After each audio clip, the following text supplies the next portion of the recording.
This is the story of a student who accidentally time travels to 2003 and races against time to stop the serial killer who murdered her sister. On April 18, 2003, in the quiet town of Sweetly, Minnesota, high school senior Summer Field arrives at the senior class celebration Spring Fling with a heavy heart. She is still mourning the loss of her close friends Emmy, Brian, and Val, who were recently murdered by a serial killer known as the Sweetly Slasher. As she steps into the venue, her lifelong friend Quinn attempts to hand her an envelope, but Summer brushes him off. Shortly after, her ex-boyfriend Ethan accidentally spills a drink on her when someone pushes him from behind. Ethan awkwardly offers to dance as an apology, but Summer dismisses him and heads to the back bathroom to clean her top. Meanwhile, outside, the police shut down the party, prompting students to flee through the front entrance. Just then, a masked figure lunges at Summer with a knife. She escapes through the back, running toward a barn, but the assailant quickly overpowers her. 21 years later, Lucy Field, a high school student and aspiring inventor, struggles with feeling invisible. The town and her parents, Father Gil and Mother Kendra, remain deeply fixated on the anniversary of Summer's murder, as the unsolved killings have haunted Sweetly for decades. The town is now in decline, its downtown area abandoned, and whispers of the mysterious slayings still circulate among its residents. Lucy accompanies her parents to a small shrine dedicated to the victims, located in front of the barn where Summer was last seen. The Sweetly Slasher's three-day killing spree began on April 16, 2003, with 2 victims murdered at a mall before claiming 2 more lives, including Summer's. Even after 20 years, the killer's identity remains a mystery. Despite the town's lingering obsession with the past, Lucy focuses on her future. She has been accepted into NASA's 2024 internship program, a prestigious opportunity that she has worked tirelessly for. Interestingly, her science teacher Mr. Fleming once taught Summer as well. While exploring Summer's old room, Lucy stumbles upon a hidden compartment beneath the floorboards. Inside, she discovers a series of threatening letters signed with the initial E, leading her to suspect Ethan. One evening, Lucy notices a strange light emanating from a nearby hay barn. Investigating further, she finds a time machine and, through an accidental mishap, is transported back to 2003, 2 days before Summer's murder. Realizing what has happened, Lucy rushes to the high school, where she is stunned to see Summer alive and well. At this point in time, Summer has just broken up with Ethan after a 2-year relationship, leaving him visibly bitter.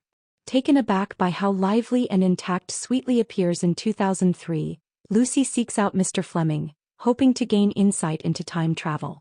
Their conversation is overheard by Quinn, who warns her against altering the past, explaining that meddling with time can lead to dangerous paradoxes and unforeseen ripple effects. Later, Quinn becomes the target of the senior class prank, a tradition where a student is tossed into the nearby river. This year, Ethan leads the charge. As the crowd surges forward to seize Quinn, Lucy intervenes, flipping Ethan onto his back. Quinn at first resents Lucy's interference, but she soon confesses that she is from the future and needs his help to refuel the time machine. Being skilled in physics, Quinn is intrigued but remains firm that changing past events could have catastrophic consequences. The machine requires nuclear fuel, which Lucy's father has access to through his job at a nuclear plant. As Lucy observes the past, she notes subtle but significant interactions. Summer playfully flirts with Quinn to secure his help with homework. Emmy and Summer appear to be in the middle of a falling out. Quinn offers Lucy a ride home, surprised to learn she is Summer's younger sister. Invited inside under the pretense of tutoring Summer in chemistry, Lucy is struck by the stark differences in her family's life. Her parents are relaxed, the house is vibrant and messy, and Summer and their mother cook together daily. That night, tragedy unfolds at the mall as the slasher claims 2 more victims, Val and Brian. Lucy attempts to intervene but instead causes an unintended consequence: the death of a security guard who originally survived. Determined to save Summer, Lucy reveals the truth about her identity. She, Summer, and Quinn devise a plan to protect Emmy from the slasher. Lucy initially believes that Ethan is the killer due to the letters, but she soon discovers they were actually written by Emmy, who is secretly in love with Summer. She reassures Summer that in the future same-sex marriage is legal and widely accepted. However, a devastating realization dawns on Lucy. If she successfully saves Summer, she herself might cease to exist, as she was only conceived due to the void Summer's death left in their parents' lives. As Lucy, Summer, and Quinn work together, Lucy makes another shocking discovery.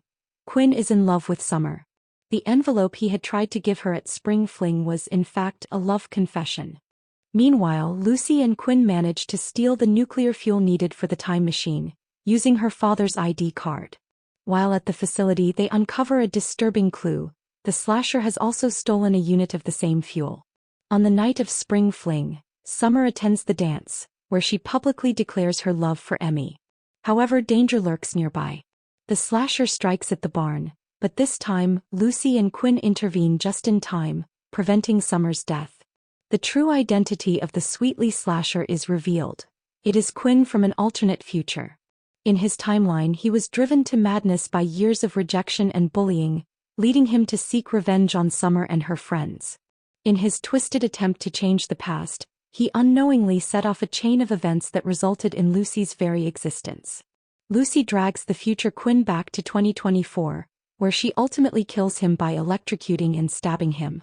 However, upon returning, she realizes she no longer exists in this new timeline, as Summer's survival has rewritten history. Faced with this reality, Lucy decides to return to 2003 permanently, choosing to live alongside Summer and Quinn. Using the stolen nuclear fuel that the slasher had hidden in his jacket, she powers the time machine once more and secures her place in the past. Now, in this brighter version of 2003, Lucy still earns a NASA internship, just as she did in her original timeline. However, this time she writes her personal statement with a newfound sense of hope and optimism for the future. Subscribe to our channel. It will motivate us to bring more movie recaps for you.